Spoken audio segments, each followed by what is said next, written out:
المشاهدون الكرام، السلام عليكم ورحمة الله تعالى وبركاته. نشرة الأخبار من الفضائية الإريترية، وفيها: وزارة العدل تؤكد أن عملية التشريع وتنفيذه تعكس الواقع الداخلي. نجاح التأهيل الزراعي للمزارعين في مديرية النخيل. تنظيم فعاليات الأسبوع الرياضي الثقافي والتعليمي السابع بجنوب البحر الأحمر. جنوب أفريقيا تستدعي دبلوماسييها من إسرائيل.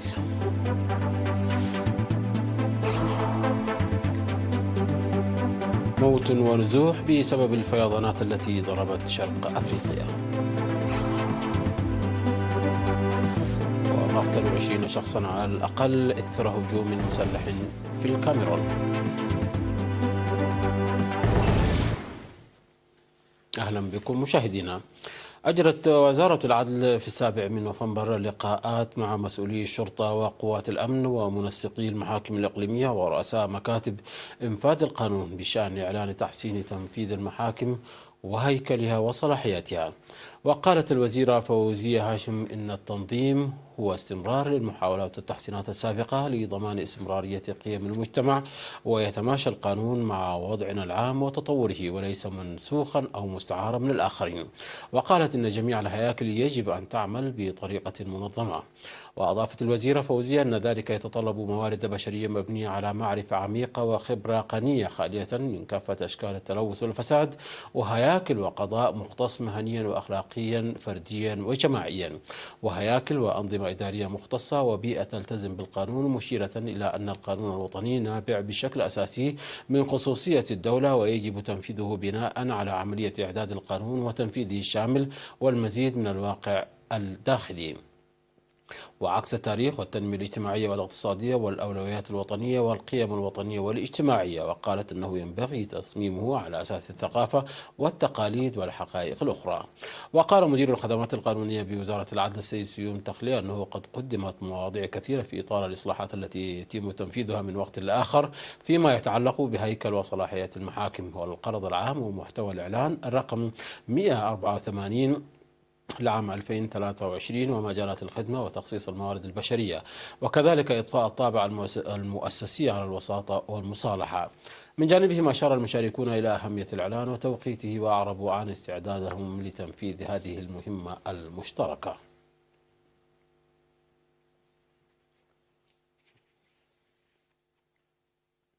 أعطى التدريب على زراعة القمح ل25 مزارعا و10 خبراء زراعيين تحت عنوان مدرسة المزارعين في حقول المزارع أعطى نتائج فعالة في مديرية ابن حيلي بالإقليم الجنوبي.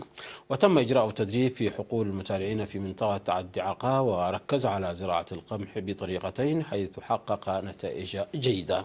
وقال الشاب أمانيل قبر برهان أخصائي تنمية المحاصيل في مكتب الزراعة بالمديرية أن الهدف من التدريب هو إنشاء منصة للمزارعين لتحديد مشاكلهم وحلها من خلال مشاركتهم، ونصحهم بأخذ زمام المبادرة للزراعة.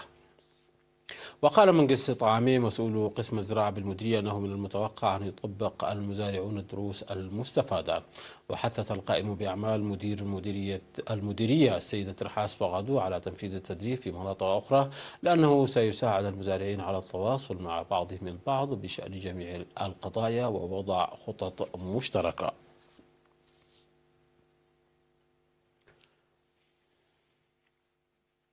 أقيم الأسبوع الرياضي والثقافي والتعليمي السابع لإقليم جنوب البحر الأحمر في الفترة من 3 إلى 5 نوفمبر الجاري في منطقة عدي بمديرية وسط دنكاليا. وشمل الأسبوع الذي أقيم بين 4 مديريات مسابقات في الرياضة والفنون والمعلومات العامة وبرامج التوريث والمحاضرات المهنية بحسب وكالة إرنا. وفي كلمته خلال حفل الختام شكر السيد آدم عبد الله المدير التنفيذي لمديرية دنكاليا المؤسسات والأفراد المشاركين في هذا الحدث. وقال إبراهيم صالح رئيس فرع الرياضة بالإقليم أن هذا الحدث تستضيفه المديريات كل عام.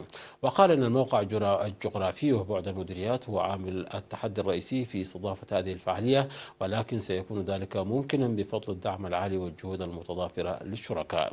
وذكر حاكم الإقليم السفير محمد سعيد منتاي المشاركين بمواصلة التنظيم بشكل أفضل، لأن مثل هذه الفعاليات تعزز القدرة التنافسية والوعي والمعرفة والتفاهم في مختلف المجالات وتغرس الحب والوحدة، وأكد أن إدارته ستعمل لإنجاحه. وتم توزيع الجوائز على الفائزين، وفازت مديرية أرعتا بالأسبوع الرياضي والثقافي والتعليمي السابع للإقليم.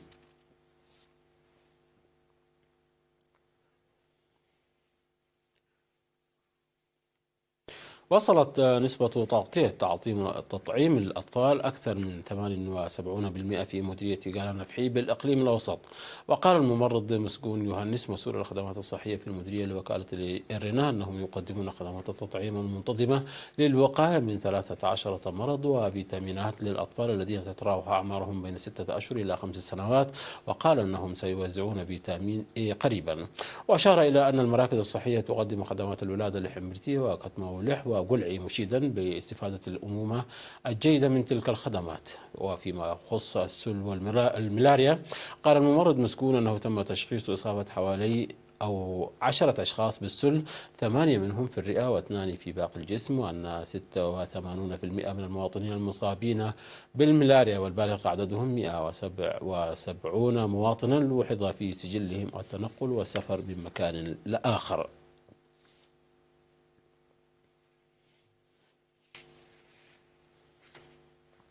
تبرع مكتب العمل والرعاية الاجتماعية في مديرية أسماط بالمستلزمات الدراسية والزي المدرسي ل90 طالبا محتاجا. وأوضح رئيس المكتب العقيد صالح إدريس أن الإدارة حددت الطلاب المحتاجين في ضواحي أسندا وأوروتا ومبلداي وهاوش وشقالي وإيرا وشاكا وقريت. وفي خبر مماثل، تم توزيع 45 ألف نغفة تبرع بها موظفو إدارة إقليم عنسبة على 9 أسر من الشهداء تعيش في حمل مالو وحقات وعتكليزان. وبهذه المناسبة تم تذكير كل مواطن بضرورة زيادة مساهمته في مساعدة ورعاية أسر الشهداء.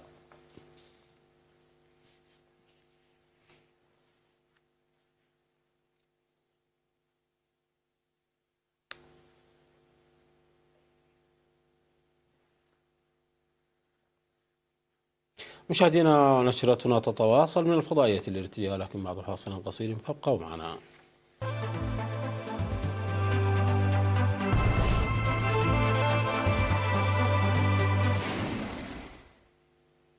قالت وزيرة خارجية جنوب أفريقيا نيلدي باندور أن بلادها استدعت دبلوماسيها من إسرائيل لتقييم علاقاتها معها وسط ارتفاع عدد القتلى المدنيين في العدوان الإسرائيلي المستمر على قطاع غزة.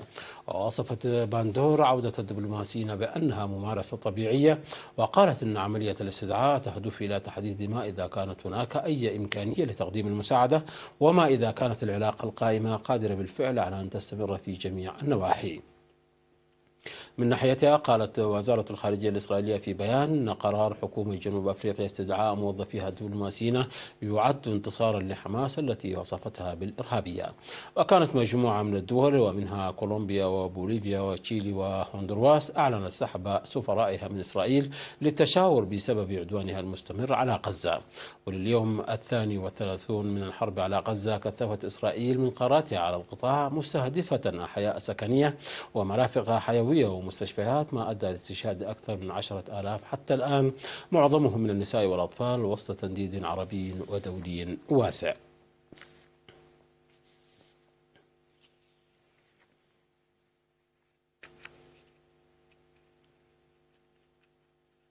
ذكرت وكالة إغاثة أن الفيضانات في أنحاء شرق أفريقيا أودت بحياة العشرات وشردت عشرات الآلاف، ما يسلط الضوء على تفاقم المخاطر المناخية في المنطقة المنكوبة بالجفاف. وتسببت الفيضانات في كينيا خلال عطلة نهاية الأسبوع في اقتلاع عشرات المنازل، ودمرت مئات الأفدنة من الأراضي الزراعية، وقتلت ما لا يقل عن 15 شخصا في البلاد.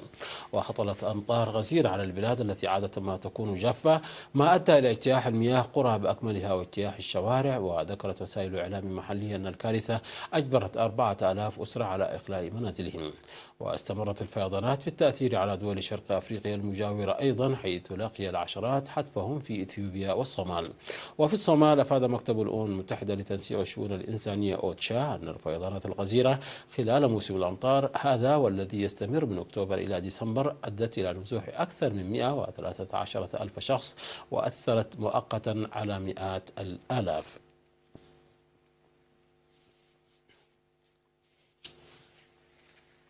قتل 20 شخصا على الأقل بعد أن هاجم مسلحون يعتقد أنهم مقاتلون انفصاليون هاجموا مجتمعا مدنيا في منطقة جنوب غرب الكاميرون الناطقة بالإنجليزية والتي مزقتها الحرب حسب ما قال مسؤول حكومي.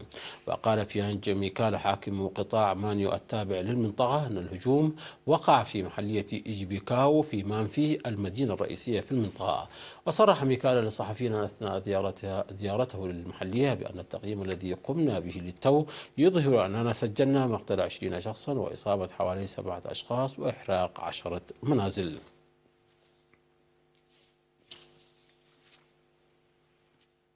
التقى الرئيس الصيني شي جين بينغ رئيس الوزراء الأسترالي أنتوني ألبانيس في بكين، قائلا أن الصين وأستراليا تشرعان على المسار الصحيح لتحسين العلاقات.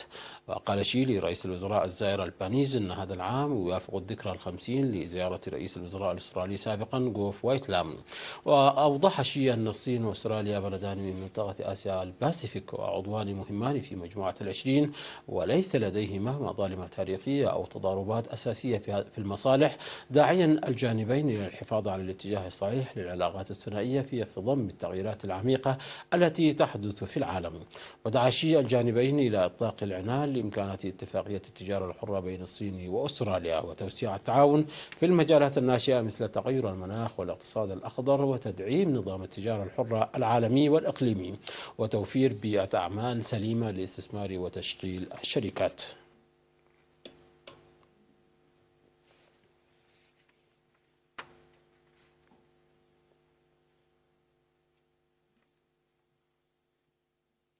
مشاهدينا، قبل الختام إليكم تذكير بأهم ما جاء في هذه النشرة من أنباء. وزارة العدل تؤكد أن عملية التشريع وتنفيذه تعاكس الواقع الداخلي. نجاح التأهيل الزراعي المقدم للمزارعين في مديرية النحيل.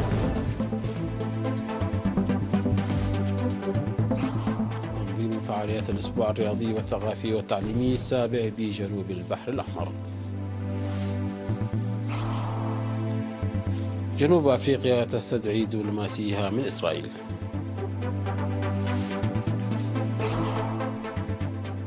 موت ونزوح بسبب الفيضانات التي ضربت شرق أفريقيا.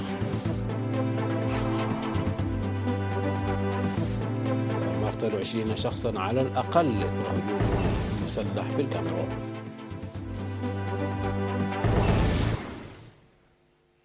مشاهدينا، انتهت النشرة. شكرا على حسن المتابعة. تحية لكم أينما كنتم. إلى اللقاء.